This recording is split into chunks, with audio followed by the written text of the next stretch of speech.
النية وكل نية صالحة وإلى حضرة النبي محمد صلى الله عليه وسلم. الفاتحة.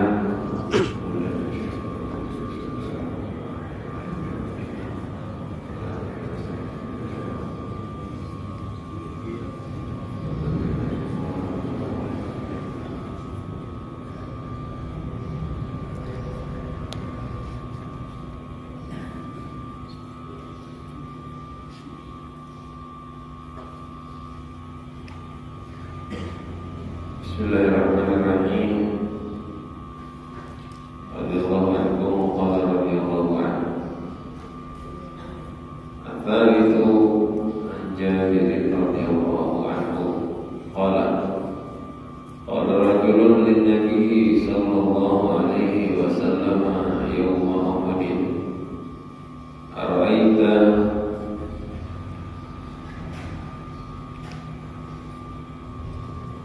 in qutiltu fa ayna ana qala fil jannah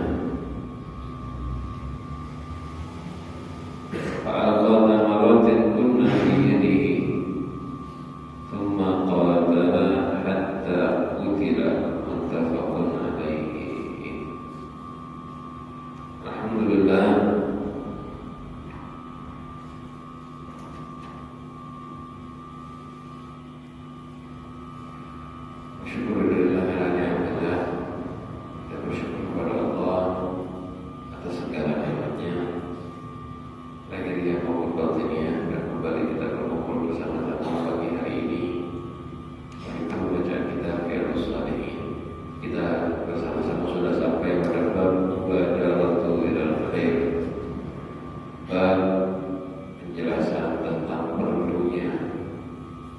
bercepat-cepat, artinya jangan menunda untuk mengerjakan kebaikan.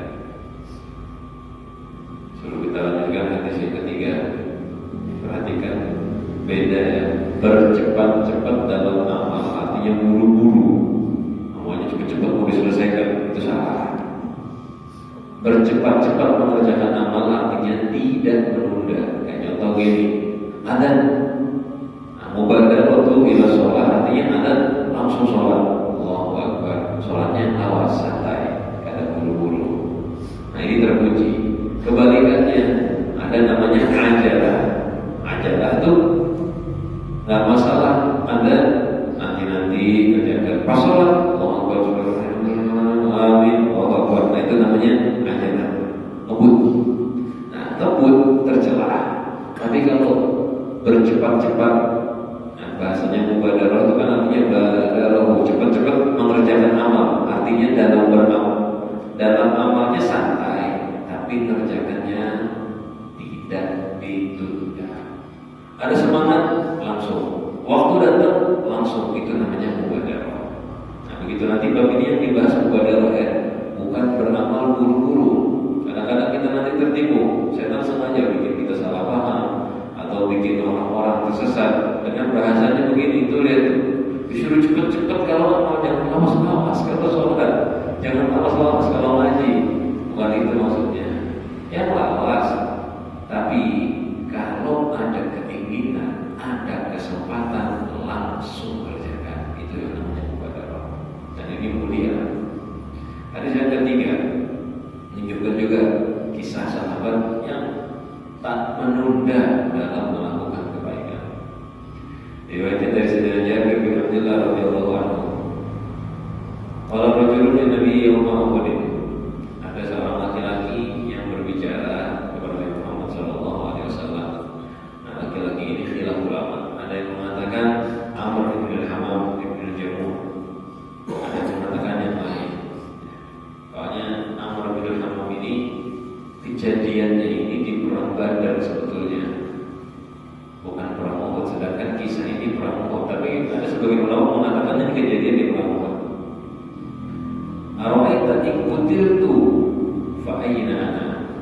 Nanya kepada Rasulullah, ya Rasulullah, kan mau perang ini, bagaimana kalau saya di perang ini mati terbunuh, di mana tempat saya? Artinya nanti di akhirat masuk apa? Masuk mana? Kalau saya perang ini mati di mana tempat saya ya Rasulullah? Qala fil jannah. Rasul menjawab di surga. Di surga. Fa'alqa tamaratin kunna fi yadihi. Dia ini lagi bersiap-siap mau perang, lagi makan kurma. Sedang makan kurma. Pas dengar tempatnya di surga, kurma ditaruh di tangan berapa butir kira-kira? Paling 5, 3. Ditaruh kurma yang ada di tangannya, tak diselesaikan makannya, langsung lari. Lalu langsung lari berangkat perang. Hatta kutilan sampai dia meninggal di perang tersebut. Ini dikatakan oleh ulama. Jadi sangat mubadarahnya mereka ketika tahu di depan ada perang, terus tanya, ya Rasulullah, mati masuk mana saya ya Rasulullah? Surga. Itu nggak sabar, padahal memegang kurma di tangannya itu sedikit. Kalau sampai pegang tangan paling banyak berapa sih? Berapa dipegang tangan? Kalau diselesaikan dulu paling semenit. Tidak tahan menyelesaikan makan karena sudah terbayang di akalnya, rindu hatinya untuk surganya Allah Subhanahu wa ta'ala.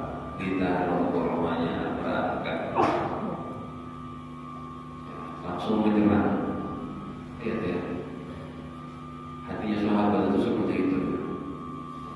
Hatinya sahabat seperti itu. Mereka ini sebetulnya faham hakikat hidup sudah. Setelah dipelajari oleh Rasulullah SAW, diajarkan oleh Rasul, dididik oleh Rasul, paham hakikat hidup kita ini yang mati-matian setiap hari. Tahu hakikatnya apa? Mati, masuk surga, itu tujuannya. Sebetulnya panjang pendeknya umur itu tidak ada masalah. Yang penting sudah dapat jaminan, kejelasan masuk surga, selesai. Ketika dia dapat jaminan dari Rasulullah, kamu kalau mati masuk surga, tunggu apa lagi? Apalagi gunanya makannya apa? Itu semua syahwat. Untuk mereka ya, mereka berpikir begini, saya makan syahwat. Dan enaknya makan nggak sebanding dengan enaknya mati husnul khotimah, dengan enaknya cepat-cepat mati masuk ke surganya Allah Subhanahu wa ta'ala. Dalam riwayat yang lain dikatakan, lakin ana hayaitu hatta akula hadhihi tamaran, innaha la hayatun tawilatun. Kalau saya hidup masih menyelesaikan makan kurma ini, niscaya saya hidup terlalu lama. Kalau saya menyelesaikan kurma ini dulu, makan sampai habis, berarti saya kelamaan hidup. Nggak sabar saya. Ditaruh kurmanya, lalu berangkat.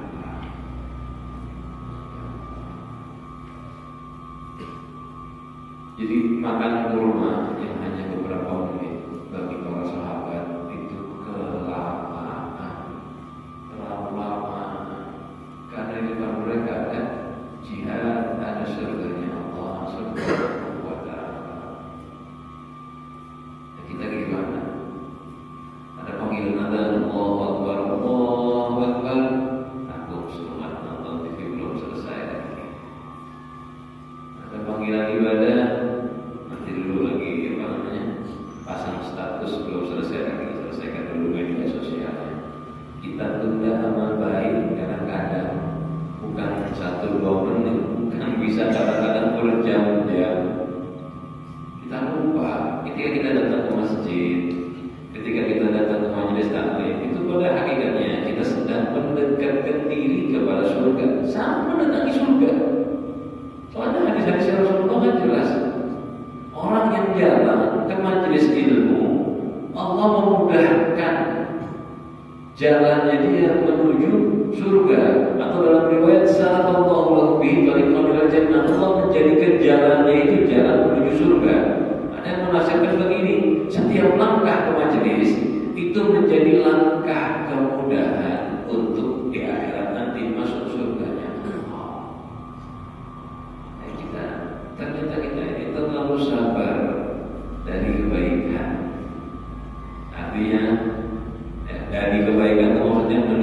kebaikan nanti. Tapi kita nggak pernah sabar dari keinginan mengerjakan maksiat. Kalau ada waflah, lalai, lupa, maksiat, buru-buru kita kerjakan. Tapi kalau kebaikan kita nggak pernah mubadara. Nah, yang seperti ini hadirin sekalian. Kalau sahabat itu paham, umur itu terbatas, kematian datang tiba-tiba. Kalau sudah ada kesempatan baik, jangan ditunda, jangan ditunda. Bahasanya beliau ya, Sayyidina Amr bin Hammam ketika ditawari surga, dikasih tahu tempatnya adalah surga. Kalau meninggal di perang ini, perang Uhud, beliau mengatakan, ya, kurma, kalau saya habiskan kurma ini, sungguh hidup saya itu terlalu lama. Lamanya lama memakan kurma, sungguh terlalu lama hidup saya. Dilempar kurmanya, ditaruh, lalu berangkat menyerang. Qatala hatta qutila. Lalu beliau memerangi orang kafir sampai meninggal di bunuh. Tepatnya di mana? Jannah surga dari Rasulullah sallallahu alaihi wasallam.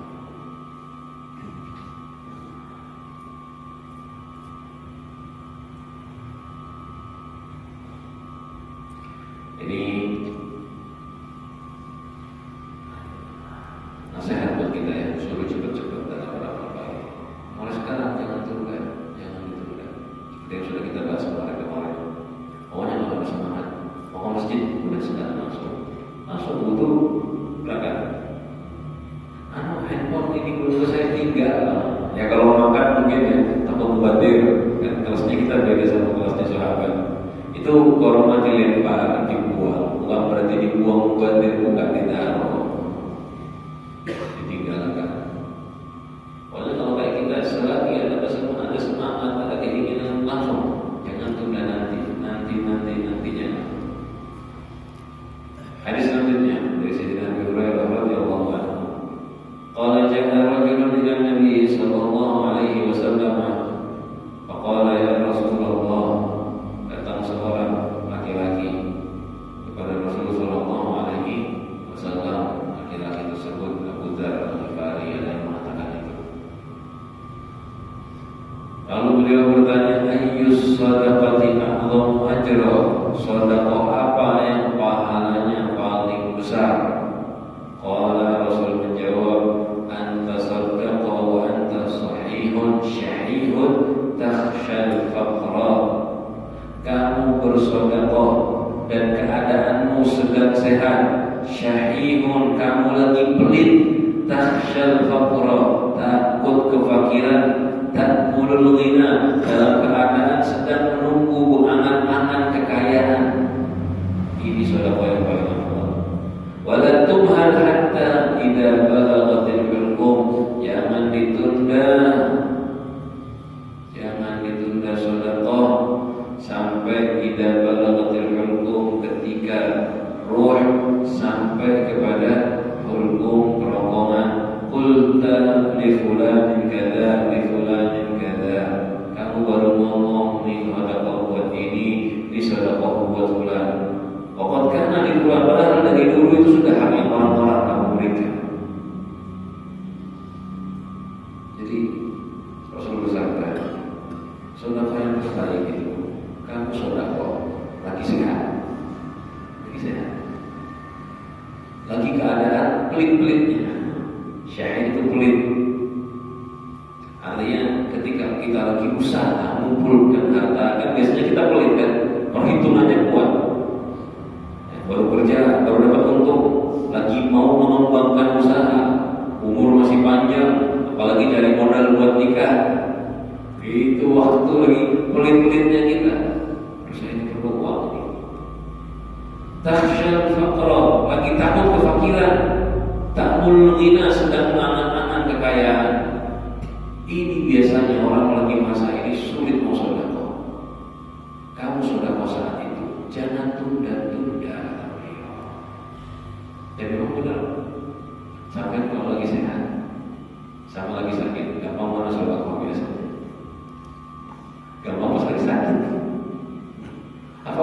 salah. Dokter bilang, Bapak umur sampai tinggal 1 minggu lagi.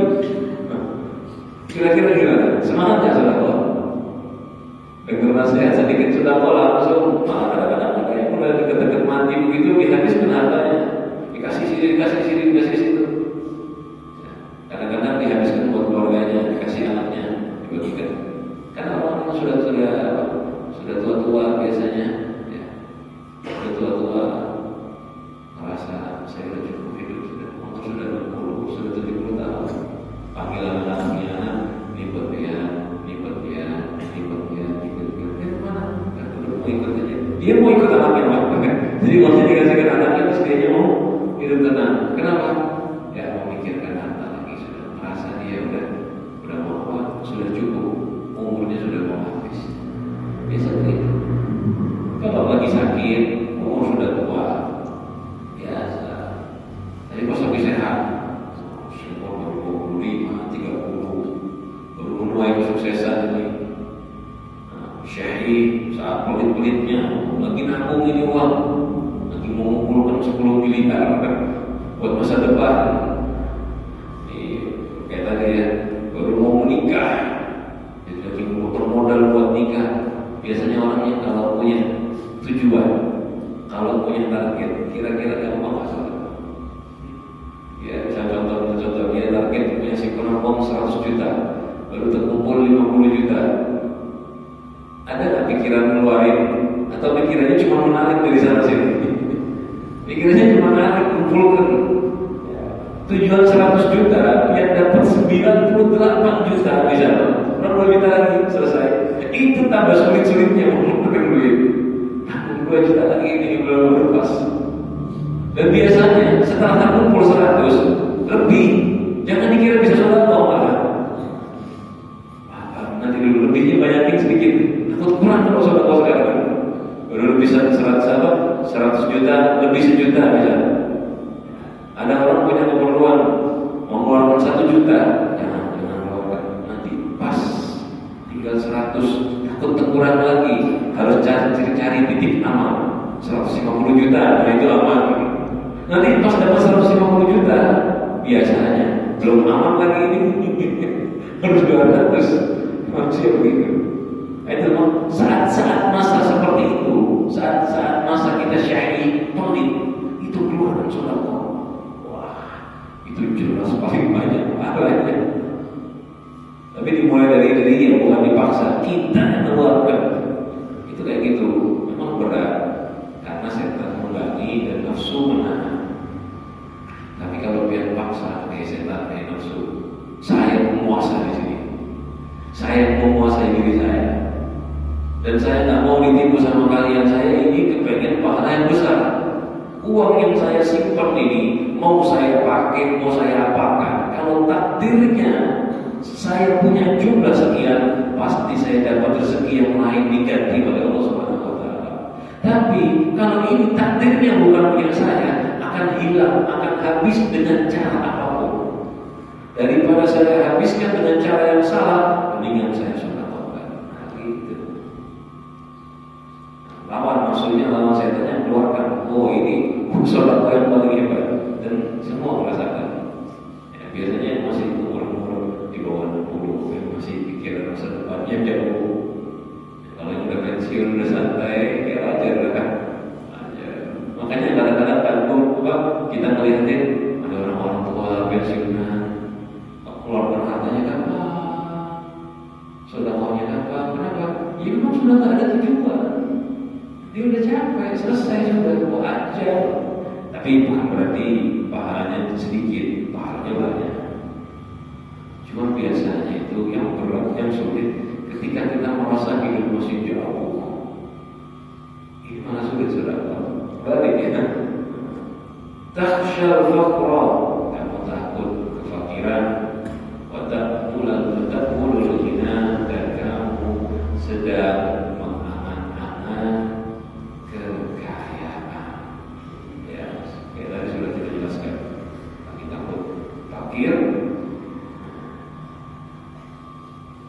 takut fakir dan penanganan kekayaan. Itu memang mau sedekah itu godanya itu ya. Mau sedekah godanya takut fakir, takut ya'idukumul faqra. Setan itu menjanjikan kefakiran. Artinya menggoyahkan sampai yang membisikkan takut fakir, takut fakir, takut fakir. Akhirnya kita menjadi sodako karena tadi gangguannya setan, ya, gangguannya setan menakut-nakuti kita. Padahal ya sulit, bukan gampang. Tapi kalau kita benar-benar selalu mengingat rezeki dari Allah, yang saya pegang belum tentu punya saya, yang belum ada kalau punya saya pasti akan datang. Udah, orang yang seperti ini hidupnya tentram, dia nggak ada penimbun harta, nggak ada toma, selalu hidupnya tentram. Udah sodako. Ini sodako yang paling bagus. Ya, kita ingat ya, ketika sehat, saat kita benar-benar berharap, ya, saat kita benar-benar berharap lagi pelit-pelitnya, ya, takut fakir dan sedang berharap kekayaan. Ini sodako paling bagus. Garis bawah. Tapi saya terlanjur tua, berarti udah kada bagus lagi ya, kada usah sodako lah. Nanti jangan, itu pemahaman yang salah. Justru udah terlambat ini kesempatan dia mengkotok. Nanti ada babnya tambahan setelah bab ini, bab paling bagus, bab baiknya, pentingnya mengejar amal baik yang tertinggal. Artinya mengejar amal baik di akhir umur. Kalau orang masa beruntung udah kada sodako, sekarang udah tua kayak apa? Kotor nilai ta'ala. Cepat-cepat sodako ganti yang masih yang sudah terlewat.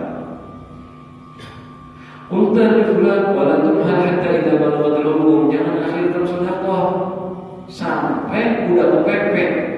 Dan balaghatil hulqum sampai roh sudah mendekati tenggorokan. Ya maksud sampai kalau sudah beres kan.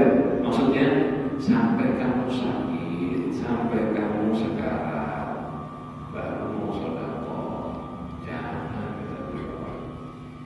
Banyak orang begini. Dia memuaskan dirinya, memuaskan syahwatnya dulu, ya nggak mau kekurangan dulu. Nah, kalau sedekahnya kapan? Nanti udah terasa mau mati, baru sedekah.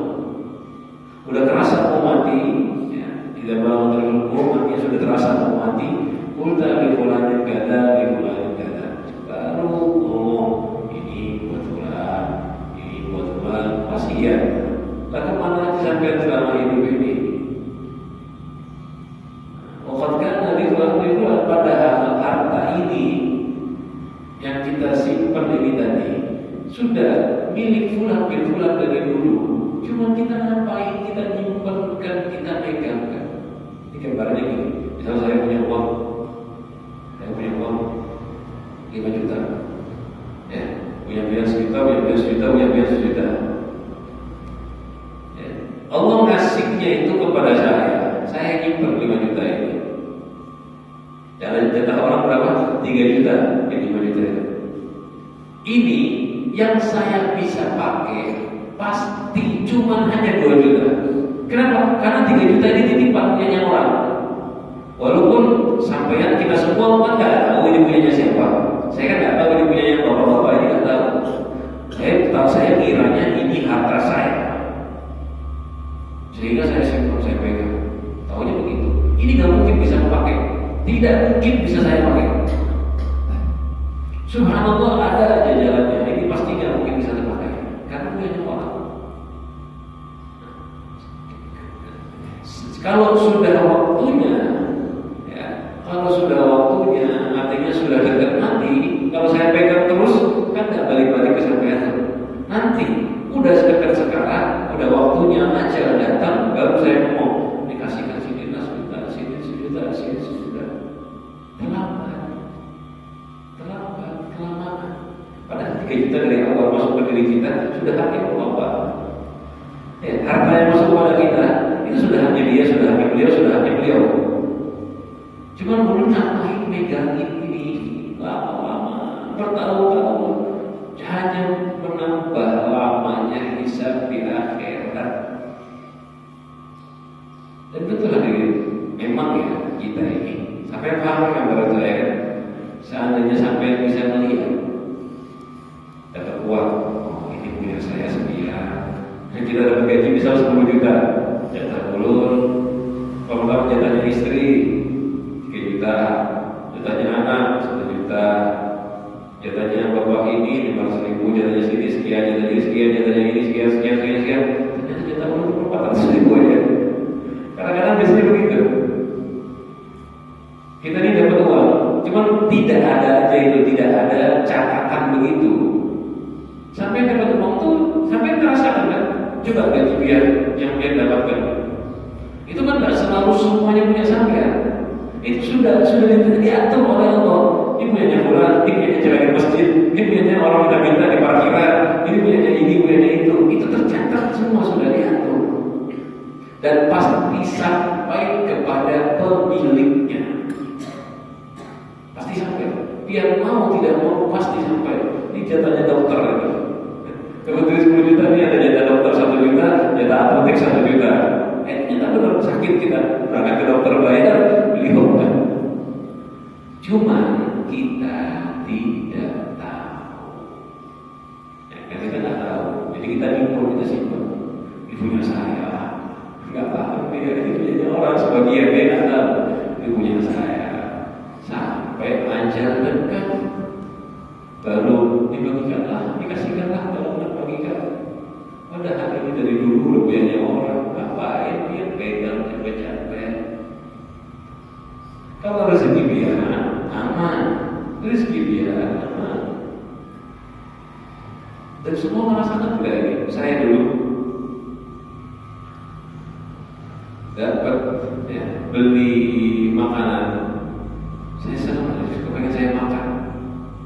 Dari mulai pagi, subhanallah sampai sore, gak ada waktu kesempatan makan. Mau dimakan, gak jadi, gak tahu. Akhirnya selesai ini sibukan. Pokoknya, subhanallah ini gak bisa dimakan ini. Gak tahu kenapa. Waktunya sempit, sudah waktunya, sudah ada waktu kosong. Saya gak semangat. Nanti dulu lah, nunggu waktu yang pas.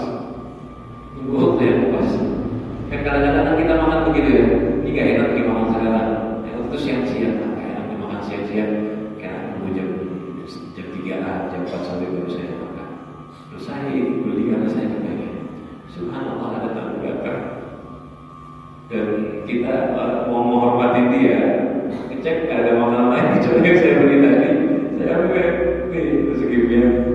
Saya mikir, jadi ternyata ini saya beli dia. Saya beli ini bukan beli buat saya makan, tapi saya beli buat dia. Dan dia mungkin merasakan gini kan. Kadang-kadang kita beli ini untuk sesuatu pikirannya mau kita makan. Ternyata kita ini cuma jadi kurir aja. Beli ke warung. Ternyata ini punya tamu yang tidak kita kira-kira. Makanya dari saya, ini pemikiran macam ini harus kita tanamkan di pikiran kita. Jangan menunda amal baik. Ini kan babnya itu dari gasnya. Jangan menunda amal baik. Jangan menunda amal baik. Contohnya tadi sedekah.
di rumah ada sepotong harta, ada emasnya. Lakar tutip ini, saya ingat ada sedikit harta emas. Ya. Maka itu aja bisa nih. Saya nggak mau itu tersimpan di rumahku, buru-buru lalu dibagikan. Nah kita usahakan, tapi khusus ini kan kita malam nanti masuk bulan Maulid, biasanya ulama nasihati baca sholawat, perbanyak sholawat di bulan Maulid. Kenapa? Ya khusus bulan kelahirannya aja. Kalau kita nggak ingat kenapa, tapi di bulan yang lain, makanya dimulai. Jangan tunda-tunda. Awal bulan langsung perbanyak sholawat. Nah, sebagian kan begitu. Justru ini sekarang kalau melihat hadis terusan, jangan nunggu nanti malam.